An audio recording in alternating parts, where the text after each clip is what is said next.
¿Qué tal, compañeros? Este video es un complemento práctico de nuestra exposición, la cual aborda los estándares básicos de comunicación inalámbrica y específicamente dentro de esta práctica explicaremos cómo funciona la transmisión y recepción de información codificada por medio de un canal de luz infrarroja, lo que nos permitirá, si lo desean, crear físicamente un sensor de infrarrojos que permita operar de cierta forma a partir de los estímulos que generemos en el medio. Y bueno, para la construcción de este circuito, dentro de la demostración práctica haremos uso de Proteus para poder simular el circuito, el cual contendrá los siguientes componentes. Comenzando por una fuente de alimentación de 5 voltios, que en este caso puede ser un umbral de entre 3 hasta 12 voltios, como ustedes lo deseen. Un LED infrarrojo, un fototransistor, un LED de cualquier color que fungirá como indicador para saber si el fototransistor está recibiendo o no la luz infrarroja.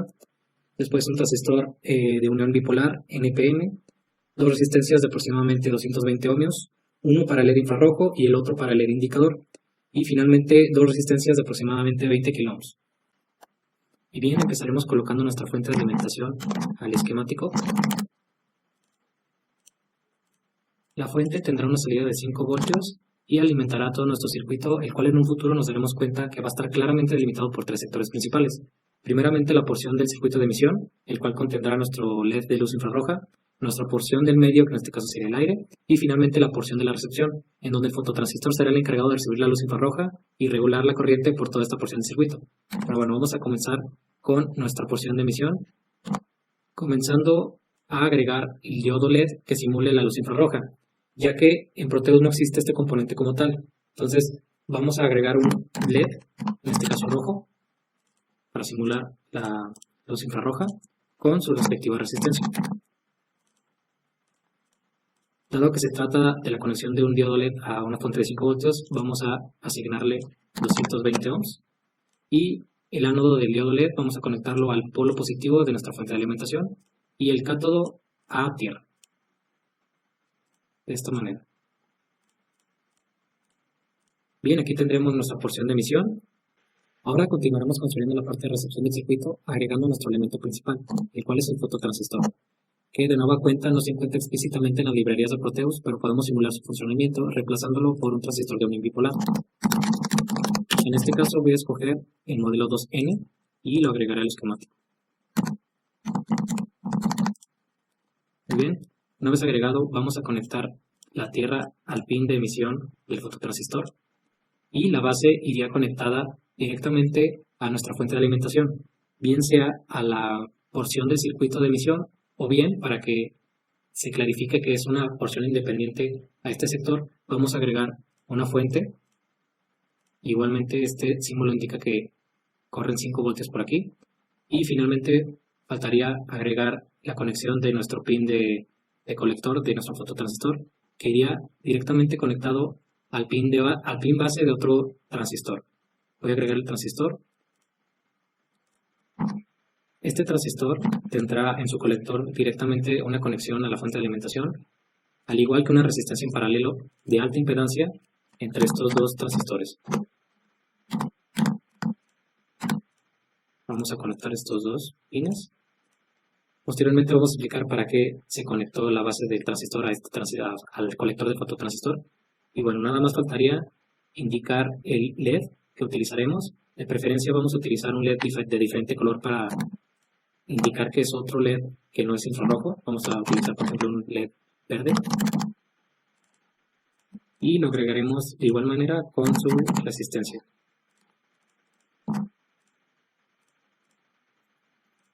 El cátodo de nuestro diodo LED va a ir directamente conectado a tierra y únicamente faltaría para la construcción de nuestro circuito la conexión de una alta impedancia de emisión a tierra, de este pin de emisión a tierra en paralelo, el cual nos ayudará a básicamente controlar la polarización de nuestro transistor, que nos negará, por así decirlo, cualquier intento de cambio de corriente del colector al emisor. Entonces vamos a conectar esta resistencia de alta impedancia. Voy a indicar que son 20 kΩ y así tendríamos construido nuestro circuito de recepción. Y bueno, hasta ahorita lo que tenemos es que la base del fototransistor, al estar conectada a la fuente de alimentación, hace que fluya corriente del pin colector al emisor de nuestro fototransistor, que de cierta forma regula nuestra base del fototransistor, que alimentará o no alimentará nuestro LED indicador.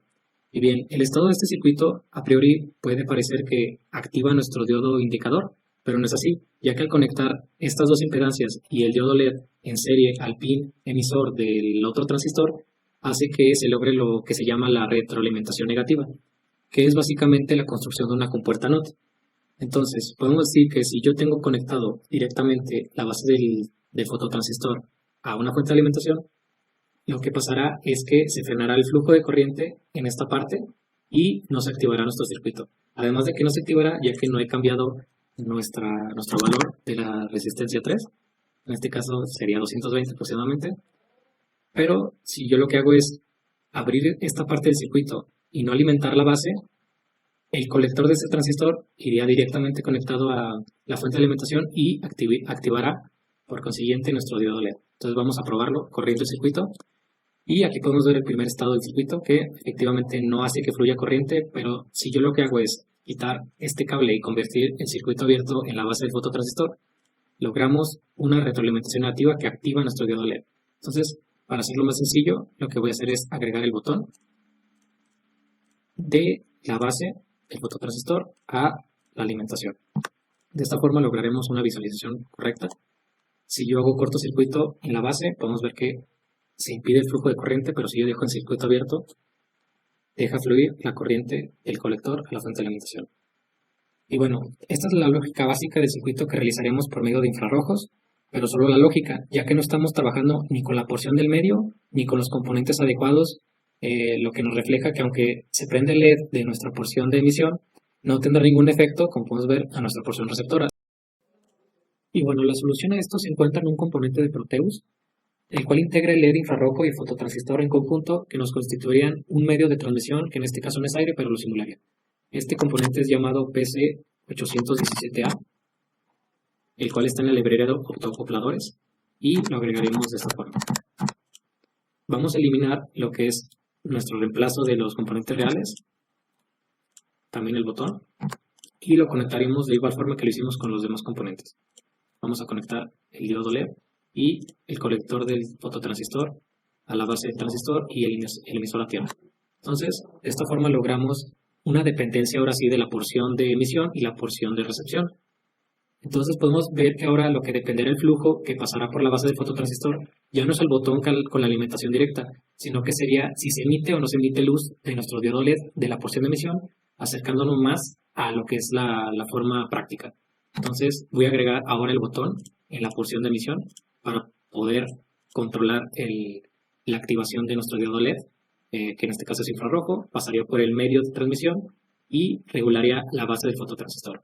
Lo vamos a ver cuando corre el circuito. Podemos ver que al tener conectado el diodo LED en circuito abierto, fluye la corriente, pero si yo hago cortocircuito, tenemos la retroalimentación negativa, lo que hace que impide el flujo de corriente. Y bueno, básicamente esto es lo que queremos conseguir en la demostración práctica, en donde el botón de esta porción de emisión simularía lo que es el bloqueo de la luz si obstruimos el medio de transmisión. Podemos ver que ahora al tener en circuito abierto nuestro LED infrarrojo no hace que fluya corriente, pero si yo lo que hago es hacer cortocircuito, ahora sí la base del transistor se activará, lo que hará que fluya corriente por nuestro diodo LED.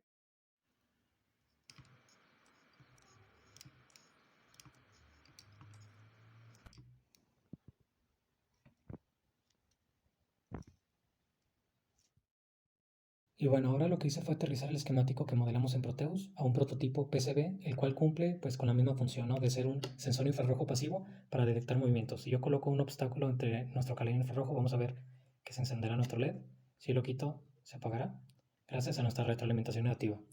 Pero bueno, ya que nuestro tema aborda los estándares de comunicación infrarrojos, agregué dentro de mi placa, como podemos ver, varios pines de entrada y salida que nos permitirán ver lo que son los estándares de modulación infrarroja más utilizados en la industria. Esto a partir de la conexión con un microcontrolador. El microcontrolador que estoy usando es el ATmega 328 montado sobre una placa Arduino. Y bueno, lo primero que voy a hacer es ubicar nuestros pines de salida de voltaje del Arduino y ubicar nuestro GND o nuestra tierra común. Y finalmente nos faltaría ubicar dónde estaría nuestro pin de señal recibida por la luz infrarroja, el cual lo conectaré a, por ejemplo, al pin de entrada 12 y así tendremos la conexión final. Bueno, este sería el código que estaremos utilizando, el cual está integrado en la librería Error Mode de Arduino. con el objetivo de codificar las señales moduladas de los aparatos infrarrojos más comunes, como controles, sensores, antenas o cualquier otro aparato. Entonces, como podemos observar en la función encoding, este algoritmo permite hasta 16 protocolos de transmisión de comunicación infrarroja, respaldada con su respectivo código de decodificación, patentado por cada marca. Por ejemplo, podemos identificar, por ejemplo, Sharp, Samsung, LG, y señalando también que los protocolos de modulación RC5 y RC6, en este caso, son los más utilizados acá en Occidente, debido a que cierta parte de su desarrollo es libre.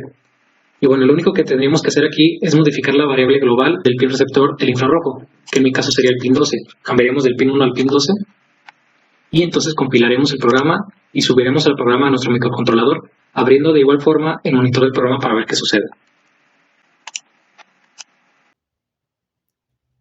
Y ahora lo que procede es presionar los botones de nuestro control Samsung dirigiendo su diodo infrarrojo a nuestro fototransistor. De esta manera vemos que al presionar algún botón, por ejemplo el 9, el programa nos refleja un bloque de información útil para estudiar cómo está formado su protocolo de comunicación. Si dejamos apretado cualquier botón, por ejemplo, entramos en un estado de loop, mostrándonos las mismas tramas de información.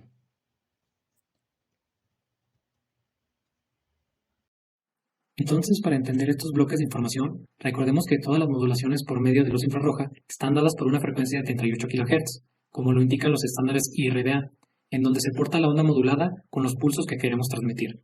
Entonces vamos a empezar viendo que el programa identifica automáticamente que la codificación es de la marca Samsung, ya que mi control es Samsung, en donde cada botón tiene su respectivo código con una trama de 32 bits. ¿Okay? En la parte inferior de cada bloque, vemos que hay un valor llamado raw data. Este básicamente es un array que contiene los valores secuenciales de transmisión independientemente del protocolo del que se trate, lo que hace que podamos integrar estos arrays al código fuente del microcontrolador y de cierta forma replicar la transmisión de este raw data por medio del Arduino. Entonces, como ejemplo práctico, lo que hice fue copiar el raw data de los últimos dos bloques, los cuales corresponden a los botones de subir y bajar volumen. Aquí los tenemos, simplemente los copié y los pegué. Y esto para poder integrarlo al programa del Arduino, agregando un delay de 2 segundos por cada envío de raw data. Entonces, vamos a ir al código y modificaremos estos dos arrays. En este caso podemos agregar infinidad de arrays, podemos agregar 5 si queremos. Para esta práctica agregaré 2. Entonces eliminaré los datos que nos vienen por defecto y agregaré nuestra información que queremos meter a nuestro microcontrolador.